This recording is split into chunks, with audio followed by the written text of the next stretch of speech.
মা, তুমি তাড়াতাড়ি আসো, আজকে অনেক মজা করে খেলা করব। তুমি এইখানে দাঁড়াও, আমি খেলা করে আসছি। আজকে আমি অনেক মজা করে ক্যারাম বোর্ড খেলবো।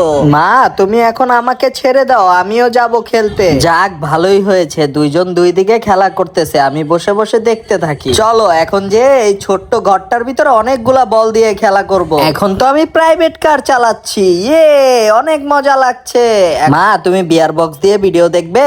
আরে এখন আবার আমাকে কে কল দিল? ঠিক আছে, আমি এখনই আসছি। আরে বাবু, তুমি কোলে আসো। এই বান্টি, আমাদেরকে চলে যেতে হবে, চলো। দূর, ভালোই লাগে না, একটু ভালো করে খেলাই করতে পারলাম না, নিয়ে চলে যাচ্ছে। হ্যাঁ বলো, এই যে খেলাধুলা শেষ করে এখন চলে যাচ্ছি আমরা। আরে বান্টি, তোমার তো মনে হয় মন খারাপ। না মা, সমস্যা নাই, চলো। আচ্ছা ঠিক আছে, চলো। না, এভাবে করে যাওয়াটা ঠিক হচ্ছে না, ওর মনে হয় অনেক মন খারাপ। এই যে বান্টির বাবা, শোনো, আমাদের আসতে দেরি হবে, চলো বাবা, আজকে অনেক ভালো করে খেলাধুলা করবো। ইয়ে, অনেক মজা লাগছে আমার সোনা মা।